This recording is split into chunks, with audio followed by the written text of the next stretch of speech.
When I think of you, Steve Disson, I think that at some point there was a P.T. Barnum, and then there is a direct line to Steve Disson.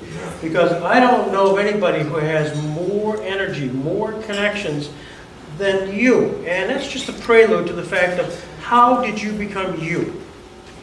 Geez, where's my parents?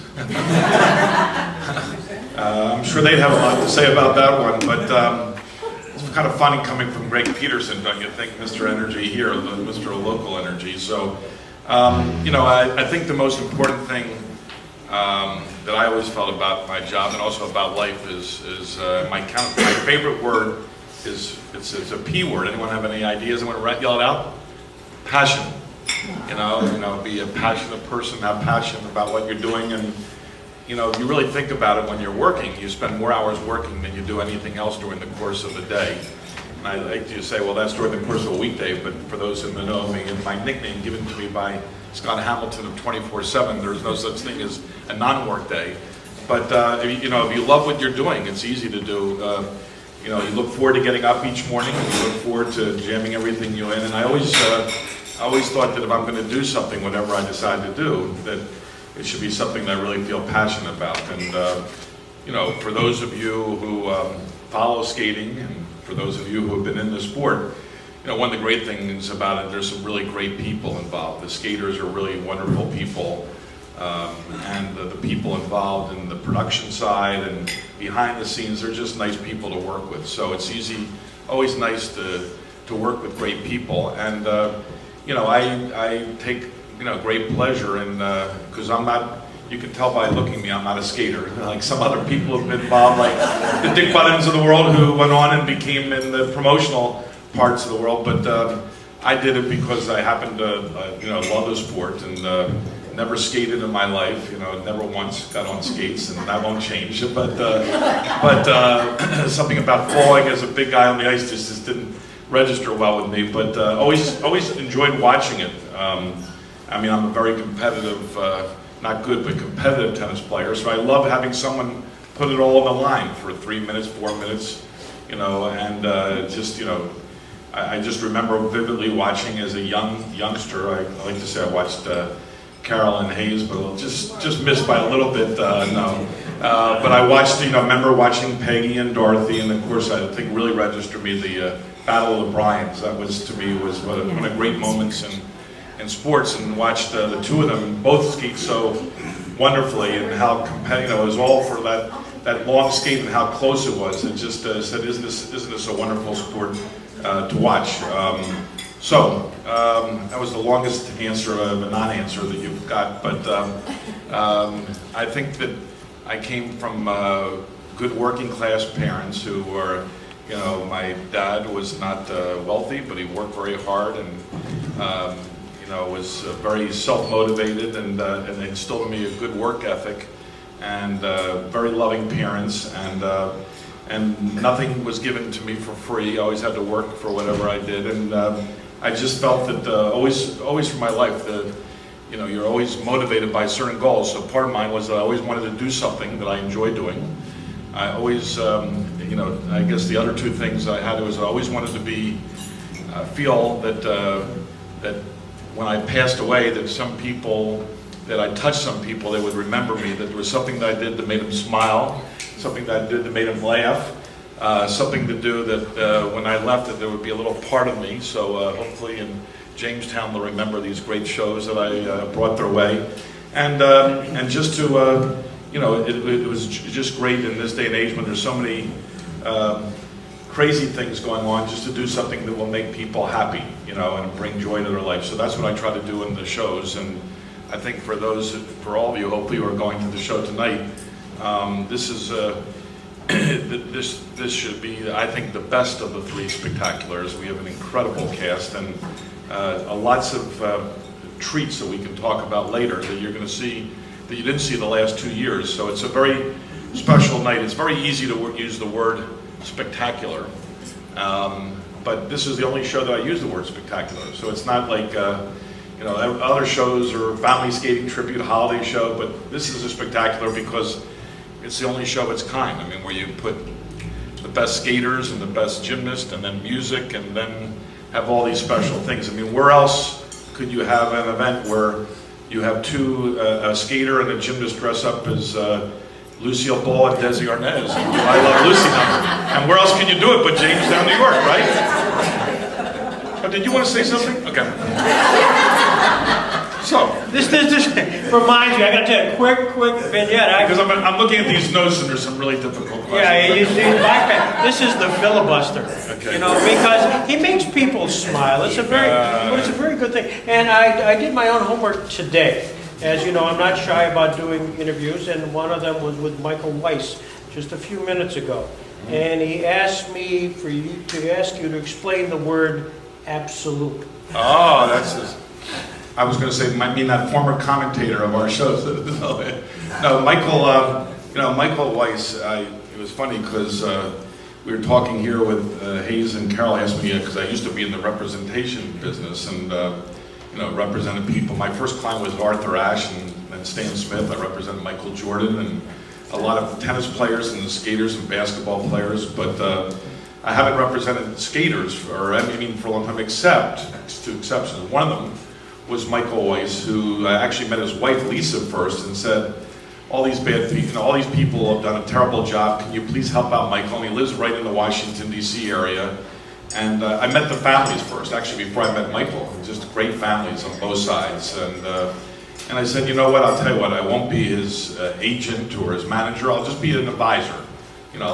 So I'll help him out. So I had the pleasure of working with Michael when he won his 3 U.S. national titles and was in the Olympics, and it was kind of great because Michael hosts the show, and his father was a member of the U.S. Olympic gymnastics team. So there's a nice connection with Michael and his family, both skating and gymnastics. And when he skated, he has, as Carol and Hayes know, the totally by the luck of the draw now, where you skate in the short program. And he had what I call the Brian Boitano bad luck thing, which is the #1 draw. When Brian came back, not when he won the Olympic gold medal, but when he came back, he was the first one out for the short program. There's a good story behind that. But Michael got that in Salt Lake City. So here you go. He's in the Olympics in his home country, and he's the first one out. So that's tough because the judges, they tend to just score people higher. So all of his family and friends, they decided that if he skated if he skated a good program, the word we would all yell out is absolutely, absolutely, So we decided, of course, because we weren't a quiet bunch, and if you know the Weiss family, they're definitely not a quiet bunch, that we would start the absolutely when he got on the ice, even before he skated, so he could hear us big time, And Michael, I would say, I think is actually the best short program that he ever skated in the Olympics. He was fantastic. He actually finished 7th because of exactly what I said, but hit every one of his triples, did great, and we were yelling absolutely. So now when he goes out and does a regular show of any kind, we yell out the word absolutely just to get him pumped up and fired up about it. So the old saying, it's sometimes not whether you win or lose or you get a medal, but you go out and skate your best, which he absolutely did. But I'm sure he would have liked to have been rewarded too, but that's just the way it goes, right?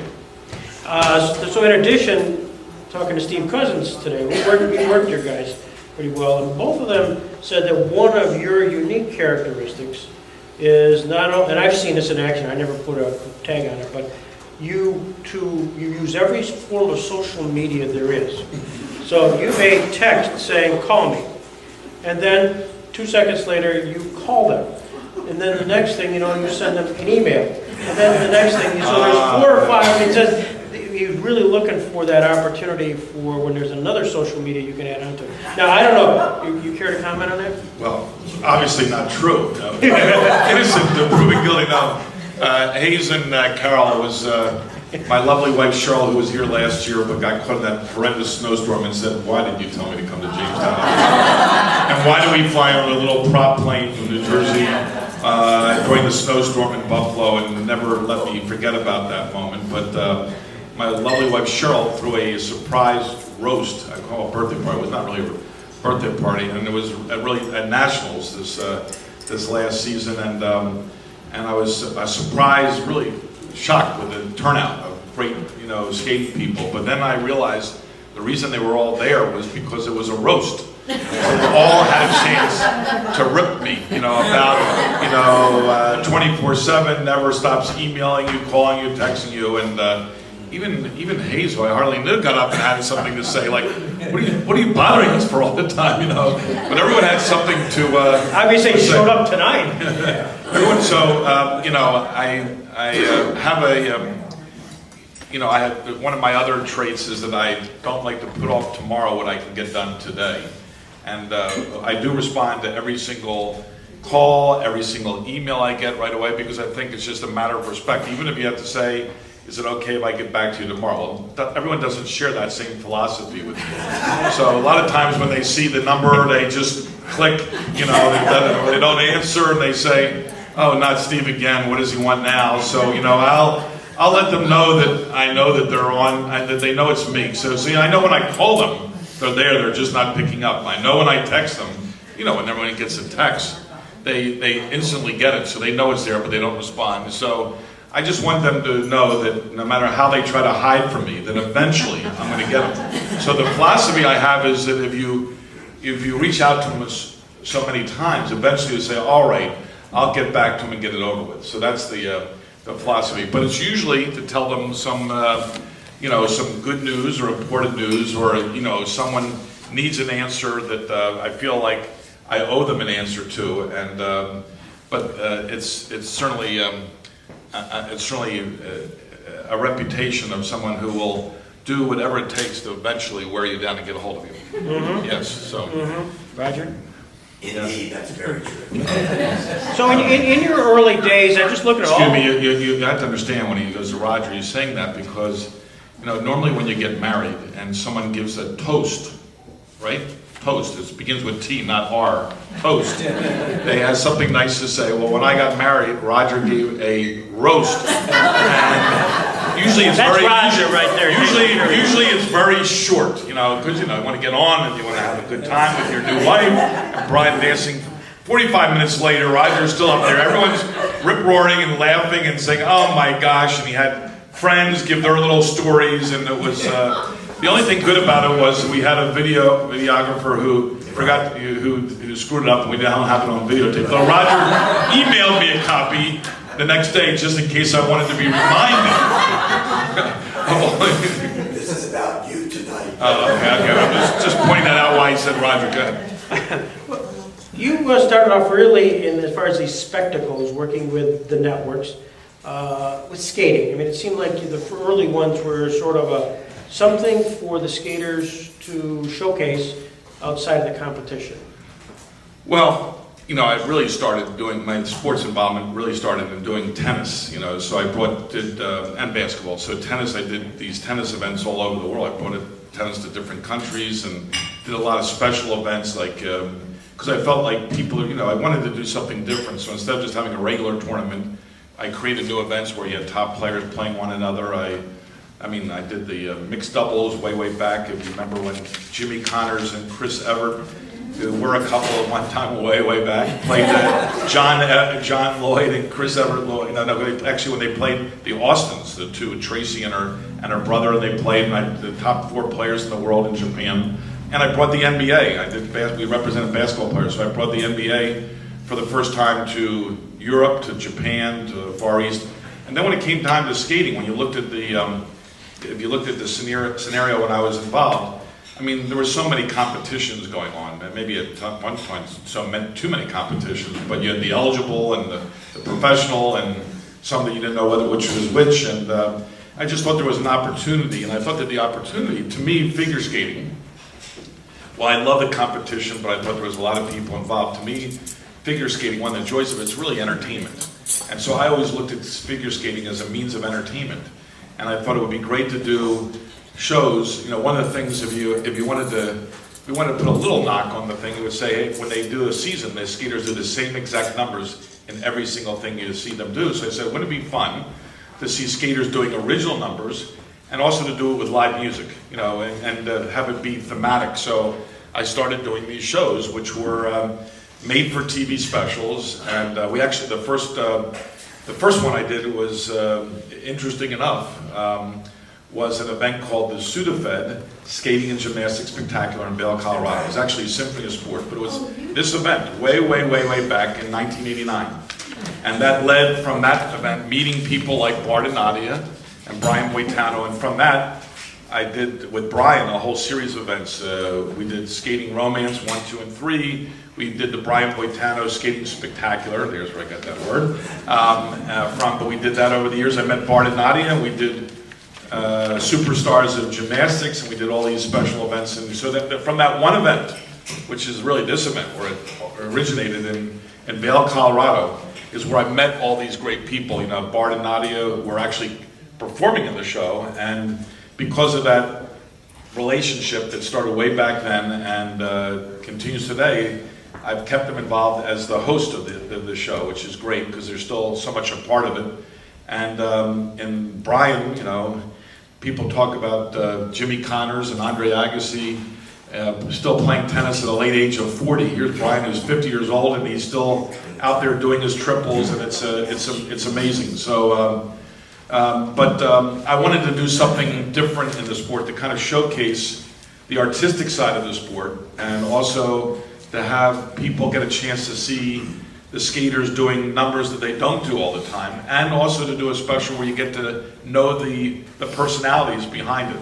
So that's what started. And I found a little niche, you know, is interesting because there was some big players like Tommy Collins doing his Champions on Ice tour, and there was IMG doing their Stars on Ice tour, and Dick Button doing his competitions, and some of them are no longer there, but they said we're leaving it to the new generation for a guy that knows nothing about skating or which jump is what jump. But I just think hopefully I presented a different side, so you know, so people get a chance to see, like when you see the show tonight, you're going to see none of the numbers are the same as last year.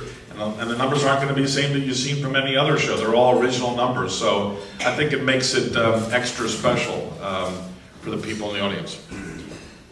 You, obviously tonight, you combine gymnastics with skating. And you do this only once a year, and uniquely so. And I know Bart and Nadia are forever indebted because you are able to give gymnastics a national showcase, especially during off-Olympic years.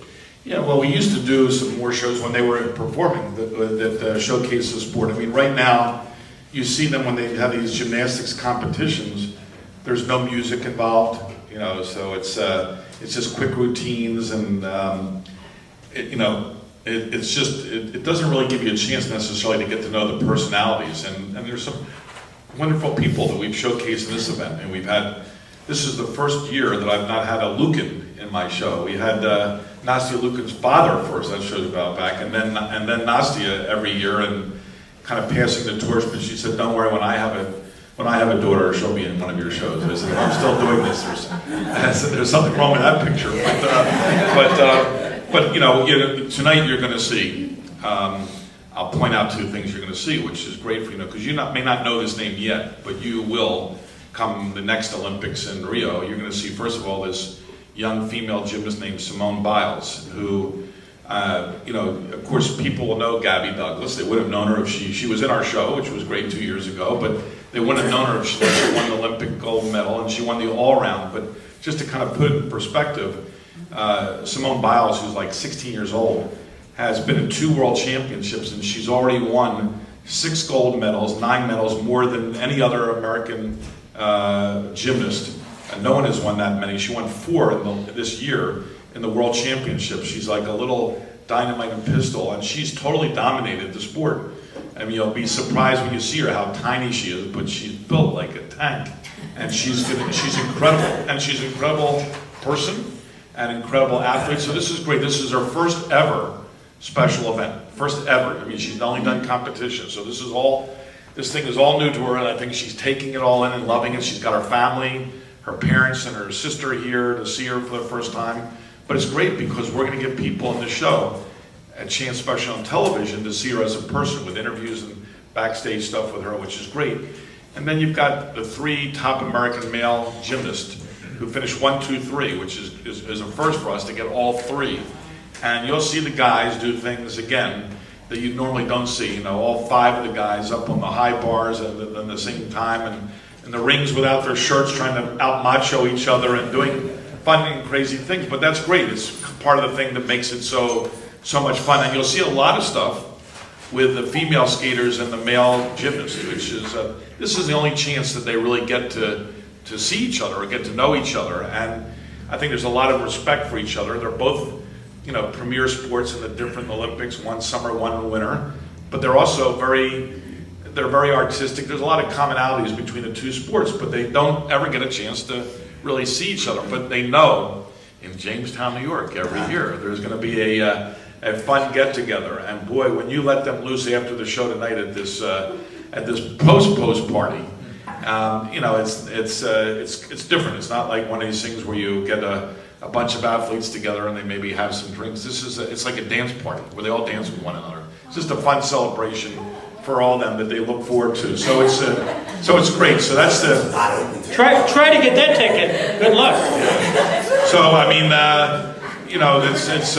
it's a special thing to have them there together. But you'll see, like even when we did last year, we had now it's only fitting to bring it up again since we were at the Lucy-Desi Museum, but we had Ryan Bradley as Desi Arnaz and Nastia Lukin dressed up as Lucille Ball. They did the I Love Lucy theme song, which took us a lot of work to get the permission, the rights to air that thing, but we thought it would be only fitting to do it since we were back in Jamestown. But where would you see a number like that done with a top national and Olympic champion from two different sports? So it was a special, fun moment, for us. But you're going to see a lot of interaction between the skaters and the gymnasts tonight.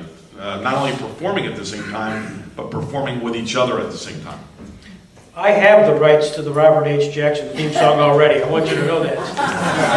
We're working on it. But listen, while you sang that in jest, What? Are you saying that in jest about using that song? I know he's in jest because Greg does the lyrics and the vocals for that.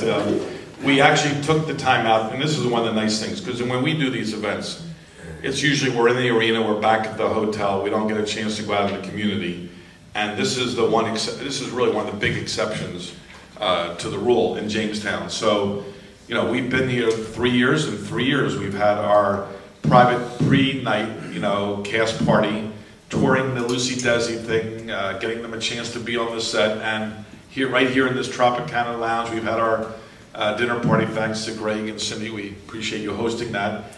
And this year, for the first time, we took a good group, including Merrill Davis and Charlie White, who won the gold medal, to the Robert Jackson Center. And I think, a lot of them came, they didn't know anything about it, and they said, oh, okay, Steve, if you say so.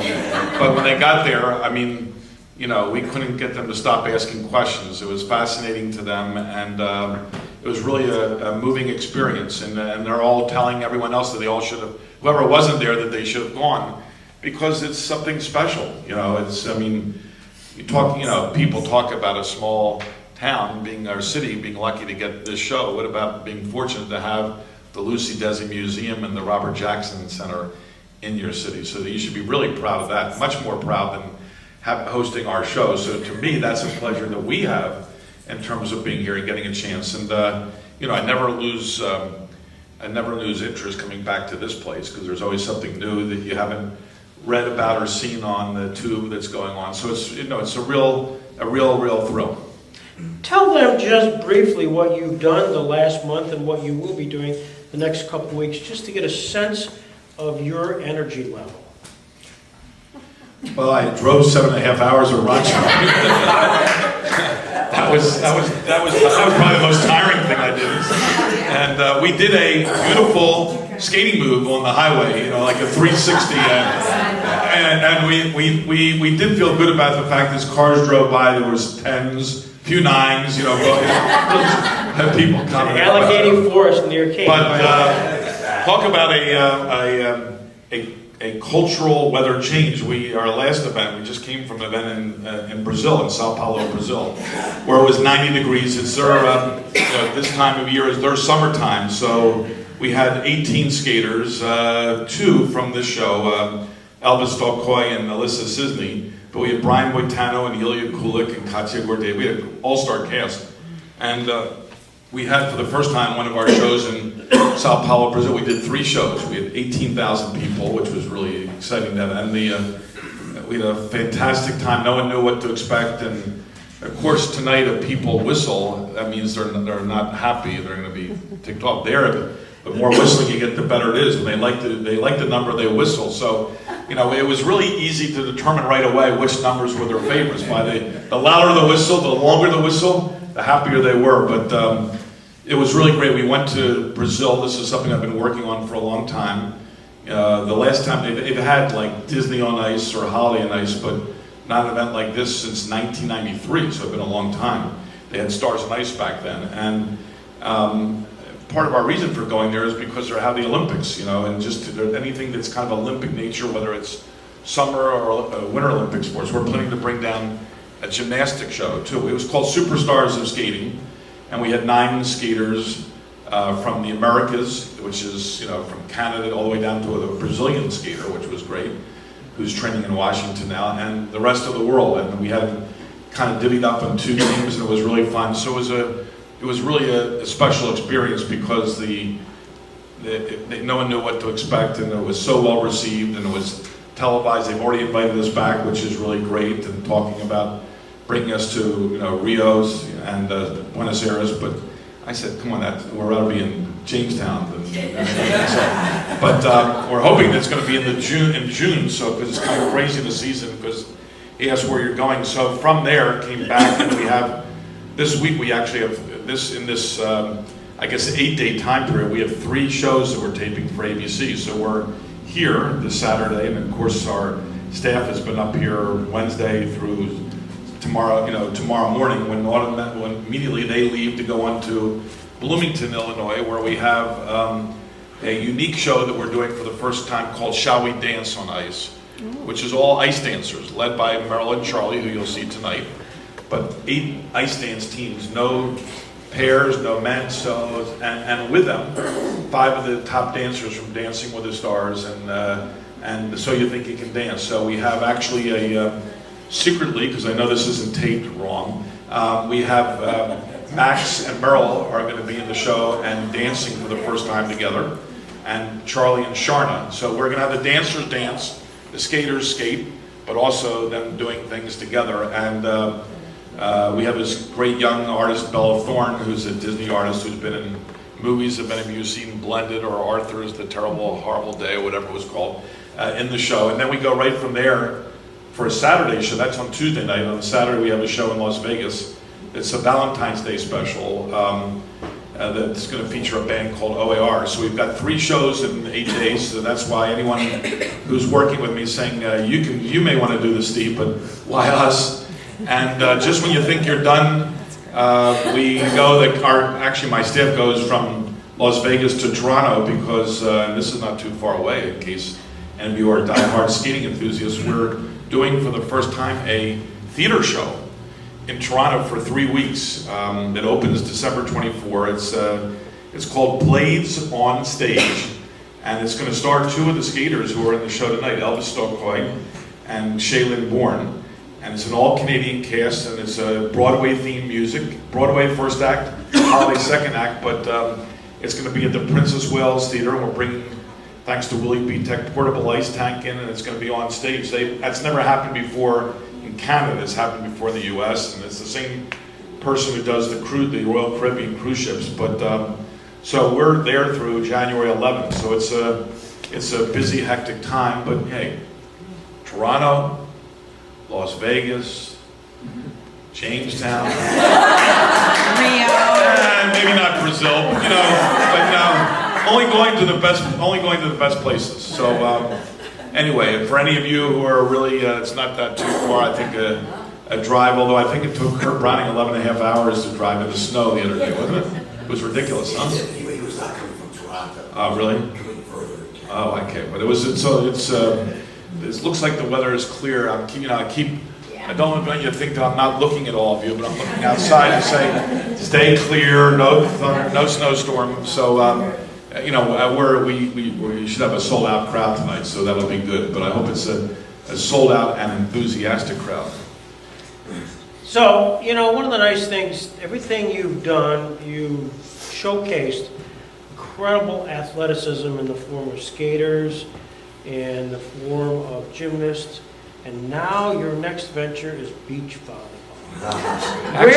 Where did you get that idea? Was this Actually, you know, sorry to correct you. Yeah. He's all choked up about that. But anyway, we've done beach volleyball for a long time, and we actually, on an odd thing, I used to represent two men's volleyball players. I don't know if you've ever heard of them. One was Karch Karai, who maybe was the biggest name, and Steve Timmons, who played in the Olympic teams and then went on to play beach volleyball. And I booked them in Japan for one of our clients. I remember it was R.J. Reynolds for their sailing to do a promotion. And when I was over there, they said, by the way, do you think we can get, they got a lot of money because I was their agent. They said, do you think we get any female players? I said, I think for what you're looking at, I could give you the biggest female beach volleyball tournament in the world. So we brought over, for the same money that each one of them was getting individually to go there for a couple of days, we brought over the top 32 players in the world and had a tournament. And then I found out that they had no TV and no sponsor, and they were great athletes. It's incredible to watch these beach volleyball players. So I brought in Hilton as the first sponsor and got him on ESPN and did a lot of beach volleyball. I mean, the last couple of years we had a beach volleyball event with Hilton sponsored in Hawaii, at the Hilton Hawaiian Village, which is nice in the middle of this cold skating season, to have a little break and be in the Honolulu, Waikiki Beach. So this is why I had to have Brazil this year. But the new sport that he's alluding to that we did for the first time was beach soccer.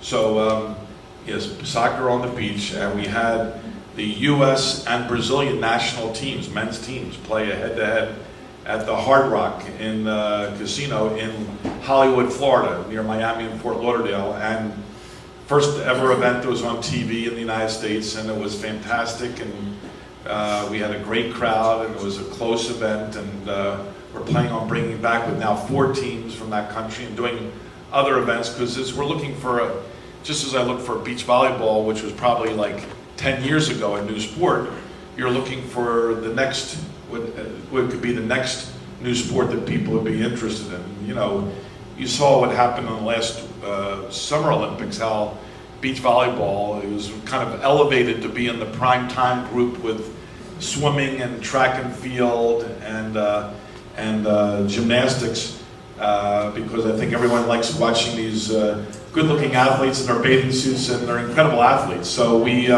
beach soccer, you know, except for Greg, of course. But you know, I went down to Brazil, and I was excited. I said, well, I'll see all these beach soccer players, but the new there's a new sport there. It's called foot volley. That's the new hit. And I said, what the heck is that?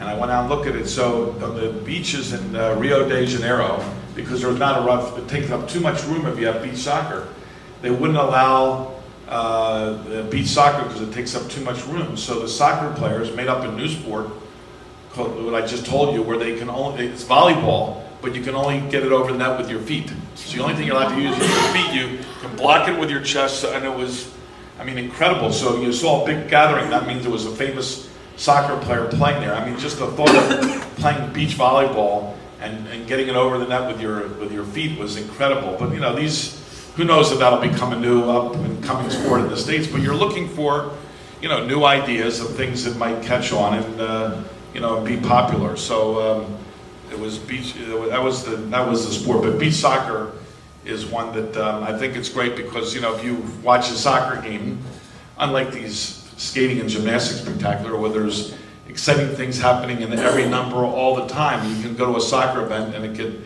end 0-0, and people are talking about, who are from that host country, about what a great match it is, and you're there saying, but no one scored, no goals, come on. But in beach soccer, it's a lot of scoring, and it's a lot of fast action.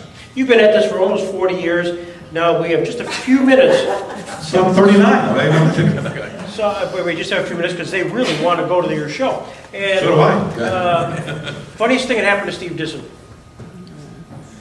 Funniest thing that happened to Steve Disson. Oh my gosh, there's a lot of ones.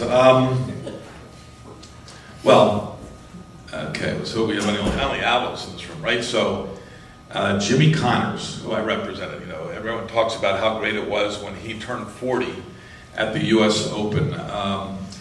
I decided that I wanted to surprise and do a funny one with Jimmy, because I represented him for all those years. So I somehow convinced the head of the USTA to allow me to have a very quick surprise birthday treat for Jimmy, you know, in the players' locker room area, and have a stripper. I'll qualify that in a second. Come in, not completely stripped, to surprise him. And somehow I convinced him to say yes. And Patty, his wife, and his son was in on me. So someone came in, and she looked very much like a school teacher, dressed that way, and had glasses on, and came up to us. We're sitting there in the area, and said, "Oh my God, it's John McEnroe." He ignored it. I said, "John, I'm so excited to see you." And finally he said, "I'm not John McEnroe, I'm Jimmy Connors." And she goes, "Jimmy Connors?" Throws the glasses off, takes the clothes off, puts on the thing, and puts on the music. "Let me entertain you." You know what I mean? Strips down to a bathing suit. So, but the tears that were, you know, that were running down everyone's eyes, it was really one of the funniest moments. And to see him sweating bullets, he was so embarrassed. It was such a good setup, but he had no idea it was coming. And to do it at a public place like the U.S. was open, so people were saying, "Isn't it great at the age of 40 that he lasted to the 70s?" And I think that what really motivated him was that surprise birthday present that he had there. So that was my Jimmy Connors 40th moment. And I'm sure there's funnier moments, but that's just something that came to mind. Although, if you ask that question, if you have a chance, if you're going to the meet and greet, if you say to Nadia Comaneci, like, "How did you get together with Bart Connor?" She'll say, "Well, Bart and I did Steve's first skating and gymnastics spectacular in Vail, Colorado, and at the post-show party, Steve asked me to dance. It was a polka. And then I said to Steve at the end of the dance, 'The next guy that comes along, I'm going to marry him.' And it was Bart Connor who asked me to dance." So that's a true story. So the only thing good about that is that I got to go to their wedding, you know, and she wouldn't dance with me once, but I got to go, right? Hayes, you roasted him. You roasted him. Do you remember what you did to roast him? As part of it, the participants all got to visit Pandora's store and pick out what they wanted. And Carol found, and she was home tending me because I'd had a hip replacement. For free, And so she gave up. And I could have skated with Richard Dwyer. I could have been one of those girls. So it cost me a great deal of money. And I complained at the roast to Steve that he owed me money because I had to go out and buy her complete Pandora's bracelet to make up for it. And I'm still waiting to be reimbursed. And what about you, Carol? You remember what you said? Well, I remember just saying to Hayes, well, not only the Pandora bracelet, but I always wanted to be one of those girls, you swivel back and forth in this gorgeous gown, and you've got Richard Dwyer looking at you, and you just go on the ice like this. I didn't have to jump. And I thought this would be perfect, So here they are showing up tonight thinking Pandora's the sponsor. I said our sponsor began with a P. And all they're going to do is get some car insurance. Sorry about that. You picked the wrong event. However, next weekend, Las Vegas, it's Pandora, so that, you know, putting the pressure. But I have to tell you that if it wasn't for Steve Disson, these skaters would not have a venue, because now there's Stars on Ice, I think, has 6 or 8 cities to skate in. Tom Collins is no longer in business doing this. There are no ice shows. There's nothing for these skaters after they compete, you know, to have a so-called pro-life or an afterlife after the Olympics or World Championships, except for Steve Disson's shows. So we're forever grateful, because these skaters would not have a venue to continue on. So thank you. Great conclusion, and you don't have another word. On behalf of the city of Jamestown, Chautauqua County, and all of us who've traveled from Pennsylvania here to make this a special evening, we thank you for everything you've done.